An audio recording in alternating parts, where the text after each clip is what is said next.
Jadi di video kali ini ya, gue akan bahas realita tentang bubble di financial market. Mungkin kalian banyak yang nanya gitu kan, financial market itu kenapa ada bubble? Ya, kenapa market itu bisa naik? Ya kan dia bisa naik tinggi, terus kenapa dia bisa crash? Kenapa dia crashnya seperti ada pattern di situ, seperti ada siklus ya. Jadi kita bakal bahas realita pahit sebenarnya apa sih yang terjadi di balik layar gitu. Tapi untuk kita bisa mengerti kenapa market itu crash, kita harus belajar nanti dari beberapa sejarah ya. Jadi kita akan belajar di sini dari sejarah juga ya, market crash itu seperti apa yang nge-trigger ya. Dan kira-kira kenapa mereka butuh market untuk crash. Ya, karena gue percaya ada segelintir orang yang butuh market itu untuk crash dan orang-orang jadi susah. Financial market sendiri, ya kita sebut capital market, dunia capital market udah jadi bagian dari kehidupan pribadi gue sejak gue umur 14 tahun. Ya, gue pertama kali nyemplung di sini umurnya 14 tahun dan sudah berkecimpung lumayan lama gue di sini. Ketika semua teman-teman gue itu masih ibaratnya main, ya, gue itu udah sibuk untuk mendalami yang namanya market finansial. Jadi gue selalu melihat, apa sih pattern yang terus muncul? Kenapa sih hal ini terjadi seperti ini? Gue selalu tanya kenapa, karena gue orang yang sangat penasaran. Dan karena gue percaya, ya, gue dikasih ilmu, dan di sini gue harus bagikan, ya, itu standar moral untuk gue untuk membagikan ilmu. Jadi waktu gue masih kecil, gue tuh nggak cuma mikir pengen jadi orang yang kaya, ya. Gue pengen jadi orang yang bisa tahu gimana sih cara kerja ini. Makanya di sini gue akan share ke kalian ya cara pikir gue kenapa market itu punya bubble ya dan kenapa market itu bisa crash. Jadi capital market itu adalah mesin pembuat kekayaan terbesar yang pernah ada dalam sejarah manusia ya. Dan ini kita bisa lihat crashnya ya. Kalau kita mau pelajarin dari financial market itu kita bisa lihat dari sejarah, oke? Jadi kita akan di sini market crash ya. Kita akan belajar sejarah dari market crash ya. Market crash besar yang terjadi pertama itu sebenarnya di 1837 ya. 1837 ini apa sih yang terjadi? Waktu itu Amerika itu punya yang namanya kapas ya, kita sebutnya cotton. Nah, kapas ini 50% dari ekspornya Amerika ya. Jadi ekspor Amerika itu dari cotton US nih gue sebut sini. Lalu apa yang terjadi ketika negaranya makmur ya? Kita lihat banyak sekali orang dapat duit. Mereka mulai beli aset ya. Mereka membeli aset. Nah, asetnya apa? Properti ya. Jadi mereka dari hasil penjualan kapas mereka membeli yang namanya properti. Nah, properti ini layaknya semua orang itu akhirnya highly leverage. Jadi mereka berhutang ya. Ini pakai hutang belinya. Ketika mereka beli properti pakai hutang, ya kita semua tahu marketnya akan jadi over leverage ya. Karena kenapa ya? Jadi ini akan ada hubungannya sama yang gue bahas tentang sistem perbankan dunia. Ya ini banyak orang nggak ngerti kenapa sih suku bunga naik, kenapa sih suku bunga turun. Kalian suka dengar gue ngomong mungkin di channel gue di Borong Bitcoin, interest rate, suku bunga. Tapi kalian banyak yang nggak paham gitu loh. Maksudnya kenapa kalau suku bunga itu naik, kenapa kalau suku bunga turun ya? Hutang ini difasilitasin sama siapa? Hutang itu cuma bisa terjadi kalau ada bank yang mau ngutangin, ya. Jadi suku bunga bekerja seperti ini. Kita anggap suku bunga 0 sampai 5 ya. Kalau suku bunga itu 0, apa sih sebenarnya yang terjadi di dunia? Artinya lu dipaksa untuk ngutang ya. Jadi sama, misalnya di Jepang waktu itu pernah suku bunga 0. Jadi kalau kalian tanya apakah pernah 0? Pernah 0 di Jepang. Kalau suku bunga 0 artinya apa? Lu mau beli mobil nih, nyicil 5 tahun, bunganya 0. Jadi semua orang harus ngutang. Ya. Tapi kebalikan, kalau suku bunganya 5%, ya, jadi lo harus bayar 5%, gitu kan, tergantung rate bank lo nanti. Ini bank sentralnya misalnya minta 5%, bank lo masing-masing akan minta rate masing-masing. Jadi gini, kalau sekarang suku bunga 1% ya, semua orang akan biasanya ngutang ketika lo mau beli properti ini, lo 30 tahun nih, cicilnya KPR, tapi bunganya 1%, mau nggak? Pasti mau, ya. Jadi uang itu murah. Nah, siapa yang bisa ciptakan seperti itu? Bank sentral. Nanti gue akan jelaskan di belakang. Jadi hutang ini kenapa mereka bisa beli leverage properti ini? Jadi harga properti naik sekali. Karena mereka dikasih hutang sama banknya. Yaitu suku bunganya rendah. Ya. Ini pattern pertama. Kalian perhatiin, dia ada suku bunga rendah dulu. Oke? Tapi ketika mereka mengubah, ya. Jadi kan orang ada yang bilang bahwa market crash itu terjadi secara natural. Ya kan? Kalau Benjamin Graham kan bilangnya the higher they go, the harder they fall, ya kan? Intinya gitu. Gravitasi. Ketika market itu naik, ini konsep dari Benjamin Graham. Jadi dia punya semacam pendulum ya, yang nge-swing gitu kan, kanan kiri antara fear dan greed, keserakahan manusia. Nah, ini konsepnya Benjamin Graham. Dia ngerasa dia akan swing nih pendulumnya antara fear dan greed. Dan jadi ketika market itu semuanya serakah, mereka akan fear. Oke. Terjadi secara natural. Tapi setelah gue pelajari, gue nggak ngerasanya terjadi secara natural karena ada mekanisme suku bunga ini menurutku. Jadi ada orang-orang yang pilih, oke, lu semua boleh ngutang sekarang, oke, lu semua sekarang uangnya kita tarik, ya. Jadi ketika suku bunga di 5%, otomatis bank akan seperti apa? Dia akan lebih tightening, makanya dibilang tightening, ya. Mereka akan mulai ngokop duitnya. Kalau suku bunga rendah, uangnya beredar banyak. Jadi kayak ada mesin gitu loh. Bisa ke atas, ke bawah, ke atas, ke bawah.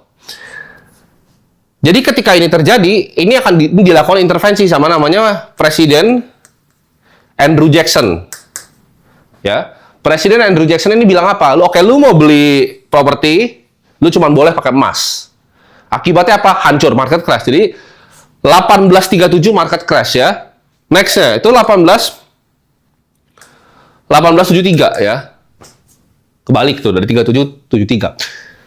73 ini terjadi sama apa? Terjadi sama salah satu investment bank besar. Jadi ada sebuah investment bank namanya J. Cook ya. Nah, J. Cook ini sama over leverage juga ya, tapi kalau ini bukan cotton, ini railroad. Jadi kereta api waktu itu. Dia ngutangin banyak sekali ya orang-orang yang bermain di industri rel kereta api. Salah satu perusahaan yang akhirnya diinvest itu Northern Pacific Railway. Ya. Jadi kalau kalian lihat selalu ada pemainnya ya kan, di sini J. Cook, di sini ada bank yang bisa ngutangin untuk siklus ini terjadi seperti ini. Oke? Dan kalau yang kalian udah lebih tahu ya kan, nanti kita akan belajar 1913 tuh dibikin Federal Reserve tuh dibikin 1913, tapi ini kita akan bahas nanti. Kalau crash lagi yang besar, ini gue lihatnya crash yang besar-besar ya, tapi yang lebih di era modern. Ini kita nggak ngomongin zaman VOC dulu ya, karena menurut gue sistemnya belum seperti sekarang ya, sistem perbankannya, international settlements-nya belum seperti sekarang. Yang udah lebih modern tuh antara dari 18 ini sampai kita lihat tahun yang sekarang. 1929 ini, kalau ini banyak yang tahu, ini kan terjadi Great Depression. Kenapa? Karena margin lagi. Jadi apa sih aset yang waktu itu ibaratnya paling orang suka? Saham, ya, stock market. Makanya gurunya Warren Buffett, Benjamin Graham, itu lahir di sini. Gue tuh belajar pertama kali ketika gue umur 14 tahun, gue baca buku namanya The Intelligent Investor. Itu yang tulis adalah Benjamin Graham. Warren Buffett selalu saranin buku itu ke semua orang. Nah, tapi pertanyaan gini, kalau Graham itu yang nemuin value investing, pertanyaan besar orang-orang pada waktu itu, kenapa dia nggak jadi orang kaya? Padahal dia gurunya dari Warren Buffett. Jawabannya karena dia sial, dia lahirnya, dia kena ini. Ketika dia udah dewasa, dia lahir kan, dia kena ini. Dia kena Great Depression. Oke, jadi ini orang ngapain? Ini orang margin ya, margin di saham. Triggernya apa? Ini. Triggernya, suku bunganya dinaikin, oke? Suku bunga naik. Orang nggak bisa ngutang, mereka tightening, marketnya crash down. Jadi kalau kalian tahu, zaman 1929 ini, Dow Jones Index itu hilang 90% dari market value. Jadi Dow Jones DJI ini hilang 90%. Ya. Lo kalau punya duit ibarat cash 100 miliar, duit itu tinggal 10 miliar. Ya, dalam waktu yang sangat cepat ketika mereka naikin suku bunga, mereka hike, jeder. Ya. Jadi perhatiin siklusnya. Mereka selalu ada era suku bunga murah, mereka ngutangin, mereka leveraging, habis itu mereka naikin, jeder, crash. Kita akan belajar lagi ya. Di sini tahun 2000 ya, ini yang udah lebih baru ya. Mungkin banyak yang tahu, namanya .com bubble. Ini sama, internet company itu PI-nya 500 gitu kan, PI ya. Ini zaman-zaman Yahoo ya kan. Ini euforik juga, tapi kenapa bisa terjadi ini? Sama lagi ini over leverage ya. Jadi bahkan ada hedge fund besar yang meledak di sini kayak long term capital management yang isinya tuh kayak ada 80 PhD itu ngitung matematika, tapi problemnya adalah valuasi yang terlalu tinggi. Ini kan margin saham, ini valuasi yang terlalu tinggi ya, ditambah dengan leverage. Jadi rumusnya tuh selalu sama ya. Dan kalau kalian lihat ya, misal tahun 2000 ya, kalian lihat tahun 2000 itu kan market Nasdaq ini naik seperti ini ya, Nasdaq ya, QQQ ya. dia akan turun seperti ini. Dan sekarang kan segini. Orang banyak bilang, oke, kenapa nggak invest di QQQ? Kenapa nggak beli indeks fund Nasdaq? Karena jawabannya, ya, ini dia turun, kalian tahu nggak? Ini 78%. Dari peak-nya ke bottom-nya 78%, dan buat ke sini itu butuh 17 tahun. Ya. Jadi buat ini para pemuja Nasdaq, bilang oke, tinggal beli Nasdaq dan tidur aja. Jawabannya, .com itu turun 78% dan lu bisa tahan nggak 17 tahun untuk balik modal. Ya, jadi dia balik modalnya butuh 17 tahun. Ya, marketnya nggak kemana-mana. Kita kan lihat lagi ya, next crash-nya kapan? 2008. Kalau ini udah terlalu banyak yang bahas, kalian pasti udah tahu. Ini subprime. Mereka tadinya mau bikin housing market untuk orang-orang yang undeserved gitu kan, ibaratnya area-area orang lebih butuh, tapi akhirnya dijadikan produk finansial ya. Ketika dijadikan sebuah produk finansial, sama lagi plus leverage. Ini yang nakal siapa? Solomon. Waktu itu Warren Buffett tuh sampai stres dia. Ini hari paling stres dia ketika dia baru masuk menjabat jadi komisaris di sini, perusahaannya kena skandal besar ya kan, mereka trading bond segala macam meledak ya. Jadi banyak sekali ya perusahaan-perusahaan yang meledak akibat leverage ini. Cuman balik lagi, selalu ada orang yang men-trigger ini terjadi. Ada yang membolehkan untuk ngutang banyak sekali, dan ada yang men-trigger, oke, kita tarik lagi duitnya. Dan kita lihat ya, di 2020 ya, ini terjadi COVID.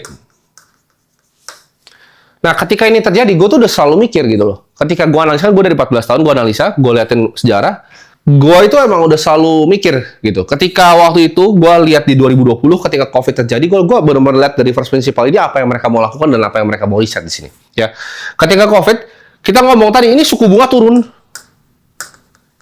turun. Ya, suku bunga rendah tuh seperti apa? Gue masih ingat ketika COVID ya waktu itu, makanya gue tuker IDR gue ke Swiss franc. Kenapa? Waktu itu pas COVID Swiss franc tuh 13.000. Kalau kalian lihat CHF ya, itu dulu 13.000. Sekarang itu sekitar 21.000 kalau gue nggak salah. Ya. Waktu itu kenapa gue switch waktu itu? Gue kan punya IDR, gue punya cash, gue switch ke Swiss franc. Ini ceritanya kalau yang udah ngikutin gue dari 5 tahun lalu pasti tahu. Karena waktu itu kan gue selalu sharing tuh, ya gue sharing di TikTok tentang pemikiran gue seperti apa. Dan COVID itu gue melihat waktu itu BI ya reverse rate 7 harinya itu 3,5.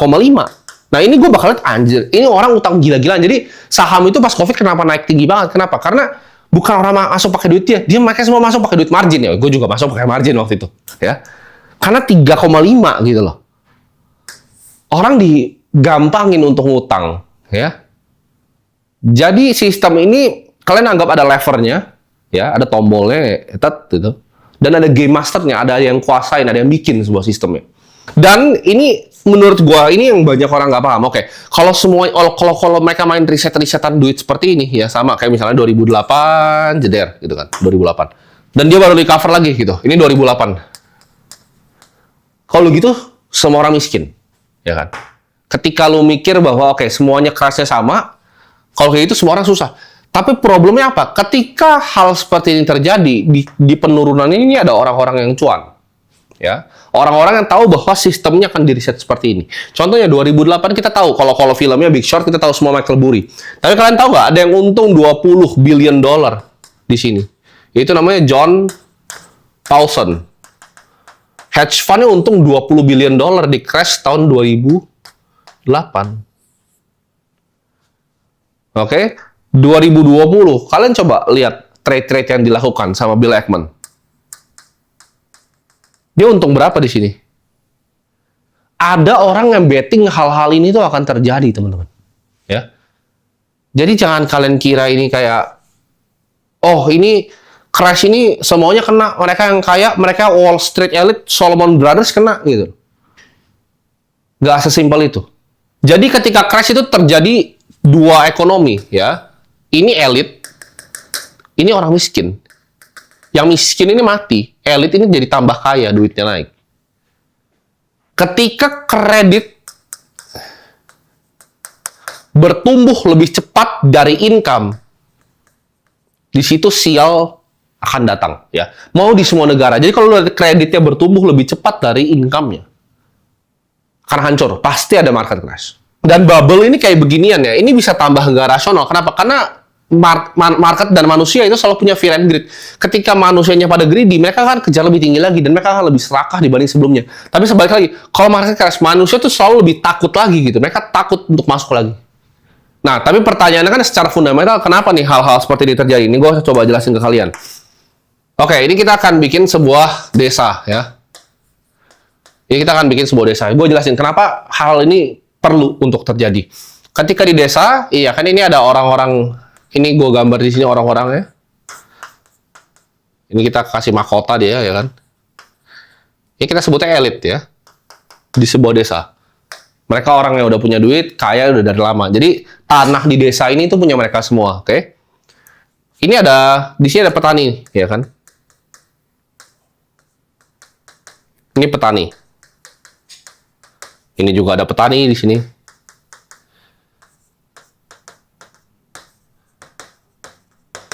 Ada juga di sini kita sebutnya petani yang beda nih. Oke, satu orang nih. Petani rajin kita sebutnya. Nah, apa yang terjadi? Ketika misalnya di sini ada elit yang punya tanahnya semua, ada petani rajin. Petani ini mungkin akhirnya mereka bisa zaman dulu kan punya rumah gitu kan, ya, punya rumah kecil. Sama petani juga punya rumah gitu. Yang mereka sewa nanti, yang mereka sewa di lahannya si landlord ini, oke? Tapi petani yang rajin ini dia lebih pintar, ya. Dia ketemu cara-cara, dia akhirnya bisa bikin struktur, dia pintar untuk menghemat uangnya, ya. Setiap gandum yang didapatkan itu nggak cuma dijual terus-terusan, akhirnya dia bisa jadi pengepul di sini, oke? Jadi petani rajin ini akhirnya punya ibaratnya, nah kita sebutnya lumbung nih, lumbung padi. Oke, ini kayak pintunya itu kan. Dia punya banyak padi lah sini, ya kan? Penuh gitu. Karena dia rajin. Sedangkan dia cuma punya sedikit, ya dijual terus. Petaninya kan jadi pengepul dan dia punya lumbung. Oke. Elit ini ketika mereka melihat petani seperti ini, apa yang harus dilakukan? Ya, jawabannya lumbungnya dibakar. Ini dibiarin. Ini dibiarin. Yang punya begini lumbungnya dibakar. Jadi market crash itu targetnya siapa? Karena capital market itu penetrasinya siapa? Sebenarnya penetrasinya adalah menengah ke atas dan orang kaya. Ketika saham itu turun, orang miskin nggak peduli, mereka nggak beli saham, mereka ini petani. Tapi orang kaya yang kena, yang punya lumbung padi, ya ketika market crash kayak tadi, orang miskin tuh nggak beli Nasdaq, mereka nggak ngerti ini apaan. Ini orang kaya yang beli, mereka yang kena. Oke, tapi mereka bukan elit. Jadi cara dunia bekerja seperti itu, ya. Mereka perlu ngeriset orang-orang ini biar ngapain? Biar dia nyangkul lagi. Jadi orang yang kaya dari financial market tuh nggak boleh, ya. Mereka selalu riset, ya. Ntar dikasih utangnya gampang, ya. Lu bikin duit, ya kan? Lu bikin lumbung padi lu, habis itu gua bakar lumbung padi lu ulang lagi. Selalu seperti itu. Jadi kita kalau lihat ya, siklusnya seperti ini, oke? Di sini, ya kan? Ada peace. Ini habis perang biasanya di sini. Di sini ada debt bubble.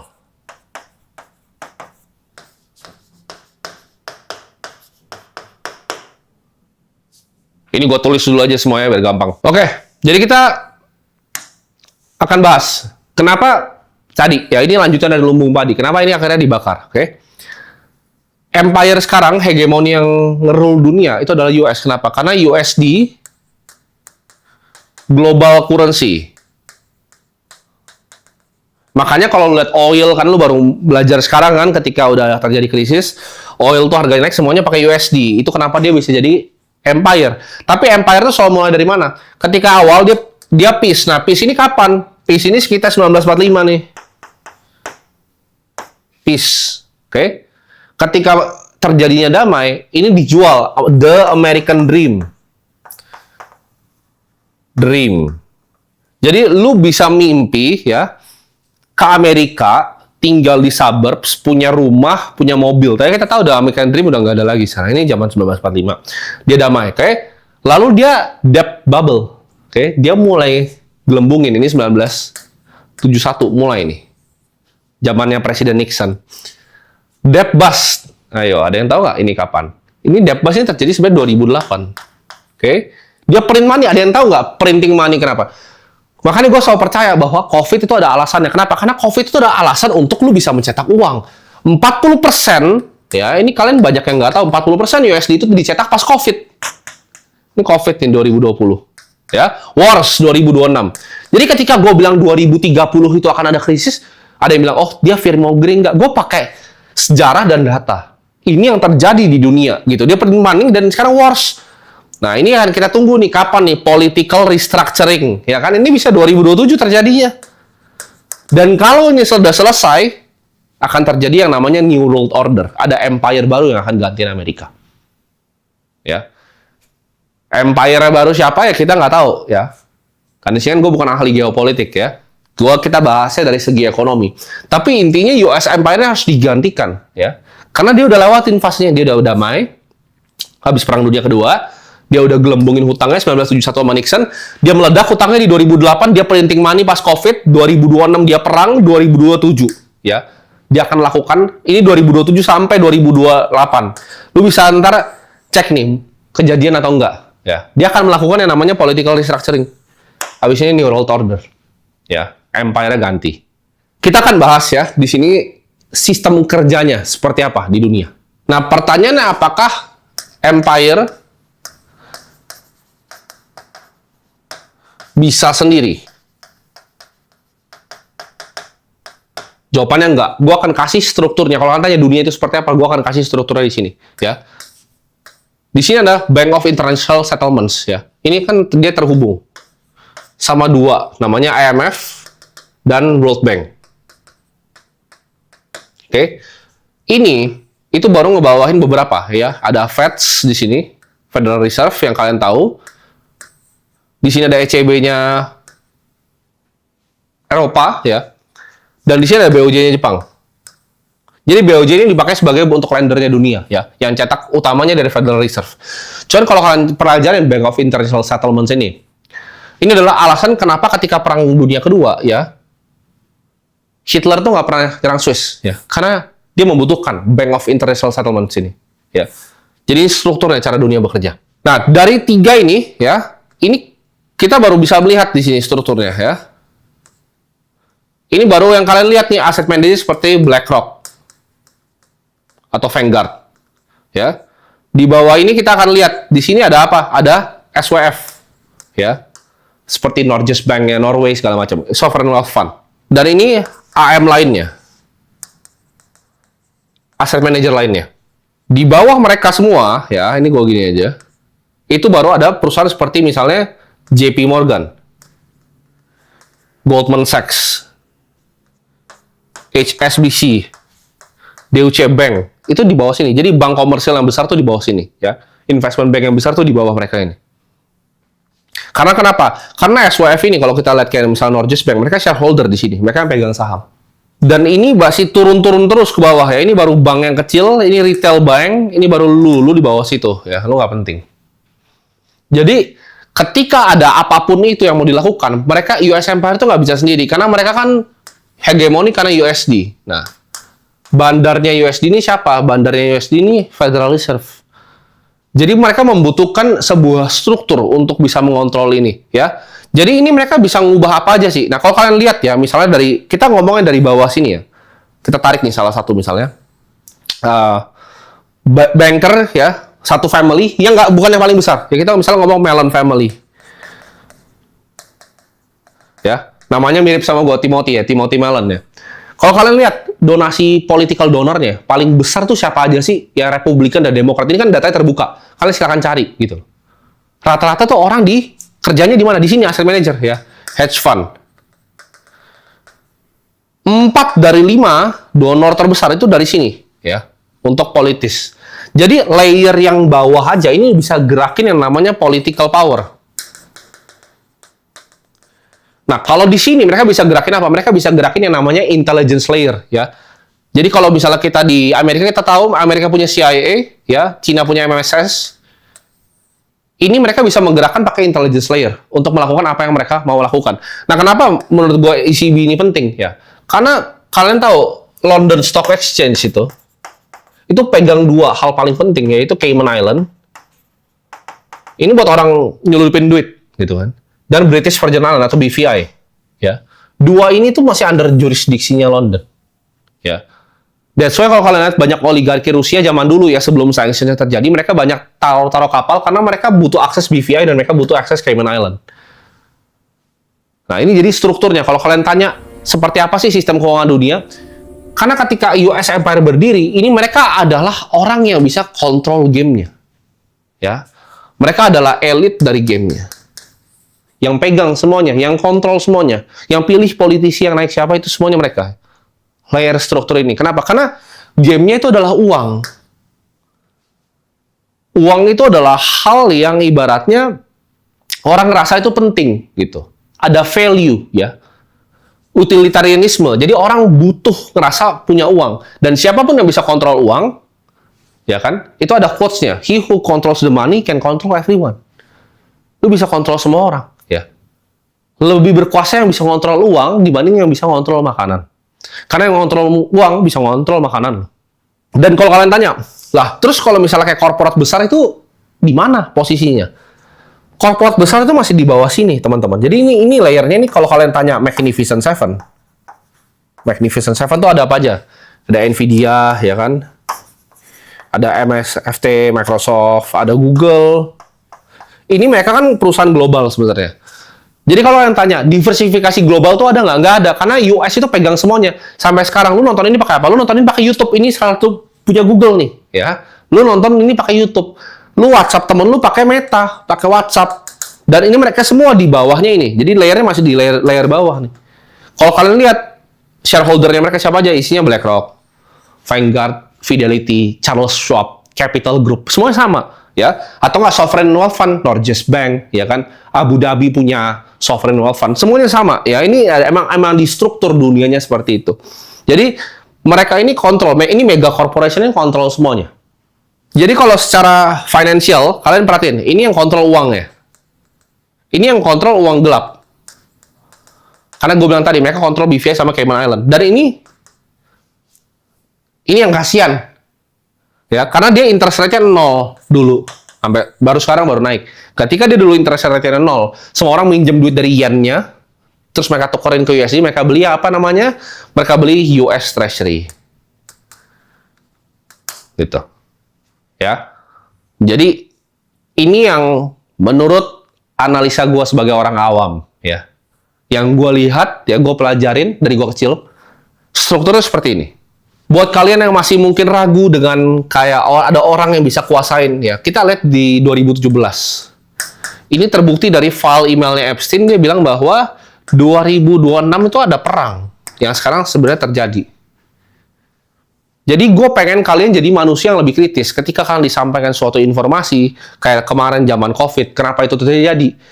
Itu bukan masalah kesehatan, teman-teman. COVID itu adalah masalah US butuh cetak uang. Ini semuanya game masternya financial, ya. Makanya Rothschild pernah bilang kan, the only business worth doing is the business of money. Ya, bisnisin uang. Nah, ini banyak yang nanya gue, gitu kan. Banyak kritisi yang bilang ke gue, oke, kalau semua orang jadi seperti lu, ya, semua orang jadi Timothy, semua orang jadi investor, semua orang jadi pintar di capital market, terus siapa yang jadi petani? Jawabannya dunia tuh kerjanya nggak begitu, ya. Dunia kerjanya nggak begitu. Ini kita bisa balik nih, oke? Ya kan? Pertanyaannya kalau semuanya jadi petani rajin, siapa yang jadi petani ini kan? Kalian suka ngomong gitu ke gua. Nggak mungkin lah semua. Jawabannya dunia nggak begitu. Karena kalau ini Karl Marx tuh dia udah bangkit dari kubur, terus ini dunia ini jadi komunis. Jawabannya ada orang punya skill set lebih, ya. Ini rahasia yang para elit ini nggak mau tahu nih. Rahasia ini adalah apa? Nggak semua manusia diciptakan sama, ya. Semua orang mau bilang, oh ini sama. Nggak semua manusia diciptakan sama. Jadi jawabannya ada. Selalu ada yang lebih rajin, selalu ada yang lebih bego. Selalu. Ini dunia memang kerjanya begitu. Kalau misalnya zaman dulu, ya, petani itu sama dengan dokter, jadi Kuba gitu, jadi Korea Utara. Ya, akhirnya apa? Komunisme yang terjadi sekarang itu jadinya hyperkapitalisme. Karena komunismenya kita lihat nggak jalan di bawahnya, tapi yang punya nation state-nya, yang punya pemerintahannya pegang semua resource-nya. Itu kan apa kalau bukan kapitalisme yang ultimate gitu kan? Jadi satu pegang semuanya, terus yang bawah nggak ada yang pegang apa-apa gitu. Nah, ini ada konsep dari Elon Musk ya, yaitu universal high income. Dia percaya kalau ada dua hal terjadi, AI itu jadi AGI dan humanoid murah. Dia percaya semua pekerjaan skill manusia itu akan digantikan sama dua ini, dan manusia jadi nyantai-nyantai aja, nggak usah kerja, di bagian universal high income. Jadi semuanya dikasih gaji. Tapi gue sama sekali nggak percaya sama ini. Kenapa? Karena kalau kita pelajari sejarah manusia, teknologi itu yang ada bikin manusia makin sengsara. Ya. Selalu ada kehilangan pekerjaan besar ketika teknologi diganti. Zaman dulu pakai kuda, ya orang yang tadinya ngurusin kuda jadi nggak ngurusin lagi ketika Henry Ford bikin mobil. Jadi teknologi itu selalu ada elit tadi yang nggak mau dunia itu balance, nggak mau dunia itu bukan mereka yang kuasain. Ya, ini dari zaman dulu, dari zaman The Bank of England udah ada. Ya, kalau kita bisa trace balik, kalian tanya ini tuh siapa gitu kan? Nanti itu mungkin gue bisa bikinin video sendiri. Ya. Tapi kalian bisa trace ini sampai tahun 1300-an. Ini dari dulu namanya Knights Templar. Ya. Jadi sejarahnya tuh panjang. Ya, mereka itu orang yang sama, lompat dari dimensi yang berbeda-beda. Akhirnya mereka bisa sampai gitu. Dari 1300 mereka jadi Knights Templar. Ya, kita ada zaman dulu ya kan, cerita-cerita VOC itu juga banyak. Ya. Nah, jadi konsep untuk kita bisa jadi orang kaya di dunia ini gue nggak percaya. Gue lebih percaya konsepnya Peter Thiel. Ini salah satu buku yang mengubah hidup gue ketika gue baca, yaitu Zero to One. Ya. Jadi, kalau kita belajar, maksudnya apa sih Zero to One? Zero to One itu adalah lari dari monopoli. Ya. Karena dunia ini, berdasarkan kepercayaan dari Peter Thiel, dunia ini adalah dunia yang mimetik. Jadi, Peter Thiel tuh belajar konsep mimetik ini dari siapa? Dia belajar dari mentor yang namanya René Girard. Ini filsuf terkenal, ya. Jadi, dia yang bikin teori bahwa manusia itu semuanya mimetik. Manusia semuanya nyontoh. Contohnya nih, gue kasih tahu ya, mimetik itu seperti apa. Ada Timothy Ronald di sini. Ketika gue bikin konten, apapun itu, ya, semua pecundang yang lain akan coba nyontek. Itu namanya mimetic desire. Mereka pengen coba jadi. Ketika ada satu streamer yang besar, yang lain akan nyontek. Ya, ini menurut Peter Thiel nggak bagus konsep seperti ini. Ya, lu harus jadi kategori of one. Kategori of one itu artinya apa? Lu bikin Google. Orang nggak bisa nyontek search engine-nya. Orang nyontek search engine-nya pun kalah. Dilindungi sama yang namanya network effect. Jadi orang susah gitu. Ketika lu punya network effect, susah untuk lu ada barrier to entry. Nah, ini dia konsep yang menurut gue benar. Ketika lu jadi manusia yang lahir di bumi ini, lu cari zero to one lu tuh apa? Apa yang lu nggak bisa digantikan, even semua manusia itu punya mimetic desire untuk menyontek. Gua rasa dari dulu kan gue jatuh cinta ya sama dunia ini, dunia pasar modal juga. Dan gue rasa gue dikasih berkat untuk, dikasih kesempatan untuk berpikir. Jadi menurut gue tanggung jawab gue ketika gue dikasih kesempatan berpikir sama yang di atas untuk bisa share gitu, pemikirannya apa, cara berpikirnya gimana, supaya kalian bisa melihat dunia dengan peta realitas yang lebih akurat gitu. Kalian jangan cuma dibohong-bohongin sama media massa. Oh ini COVID begini, ini begitu, ya. Kalian harus tahu di balik semua media, ya, itu ada mesin propaganda tadi. Gue sebutin tadi ada layernya kan. Nah layernya itu mereka masih kontrol, semua media tuh under mereka, ya. Kalau kalian lihat, perhatikan ini, semua media itu masih di bawah sini. Ya, kalau kalian lihat Rupert Murdoch yang punya Fox News dan semua itu masih di bawah sini. News Corp itu masih dikontrol sama BlackRock, SWF, dan Asset Manager. Ya, jadi mereka itu punya semua ekosistemnya, baik dari intelligence-nya, mereka punya cuci otaknya, mereka punya propaganda. Mereka punya mesin propagandanya. Ya, mereka bisa cuci otak lu di apa yang mereka mau. Dan mungkin akan pertanyaan yang paling besar adalah, oke, ini kan kita udah masuk di era perang US dan Iran. Pertanyaan besarnya, Indonesia gimana? Ini gue sebagai pengamat ekonomi yang awam, ya, gue akan coba sharing pengetahuan gue di sini. Ya. Jadi, yang kita lihat pertama, yang pasti dilakukan adalah kan sekarang Hormuz ditutup. Akibat ya Hormuz ditutup itu apa? Oil naik. Indonesia itu defisit fiskal karena kita pakai banyak dari uang kita untuk subsidi yang namanya BBM. Jadi ketika oil naik, ya, $1 aja, ya, maksudnya apa? Dari 110 ke 111, ya. Ini basically defisit fiskal kita itu naik gitu. Ya, by 7 triliun rupiah. Jadi setiap kenaikan $1, defisit fiskal kita 7T. Makin jauh. Kedua, problemnya banyak yang cuma lihatnya dari segi minyak, tapi nggak banyak yang lihat dari segi pangan. Karena sekitar 20 ya sampai 30% urea dunia itu dari Timur Tengah. Ya. Amonia 25% sampai 30. Buat yang nggak tahu fungsinya urea dan amonia, ini adalah fungsinya jadi pupuk. Oke.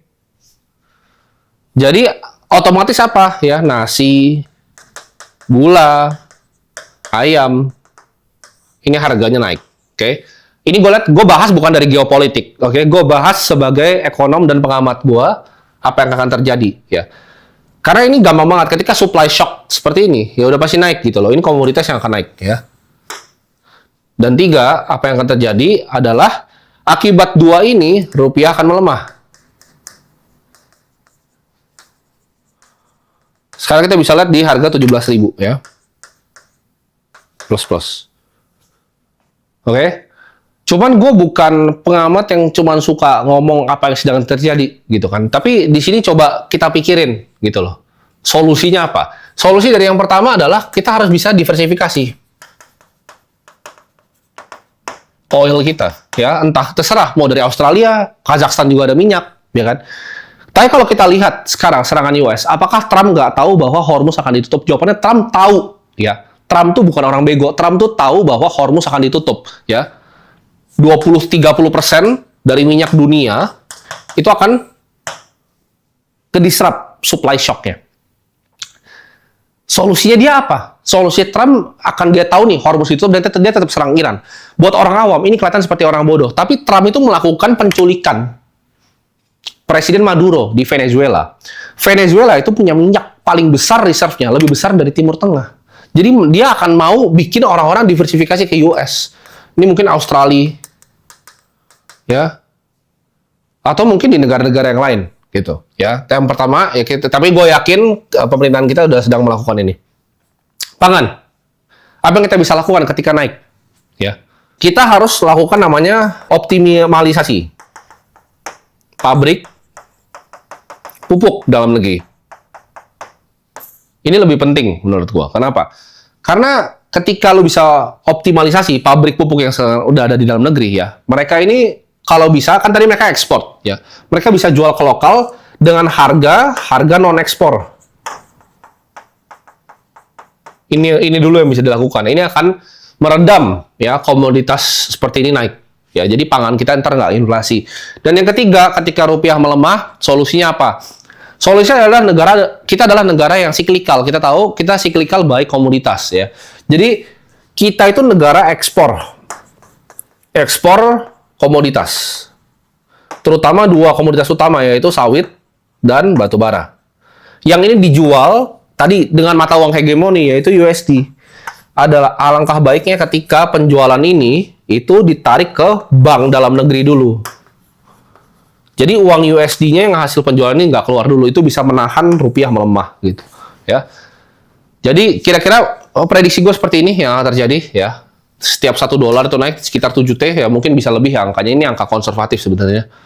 Defisit fiskal kita bisa melebar, dengan kenaikan urea dan amonia, nasi bisa naik, dan akibat dua ini rupiah bisa melemah. Tapi ya solusi ini, kita diversifikasi, ya kita optimalisasi pabrik pupuk dalam negeri, harga ekspor keluar kita jual ke dalam, dan kita melakukan yang namanya ini, ketika kita ekspor raw material seperti batu bara dan juga sawit, USD-nya kalau bisa ditaruh di dalam bank dalam negeri, ya.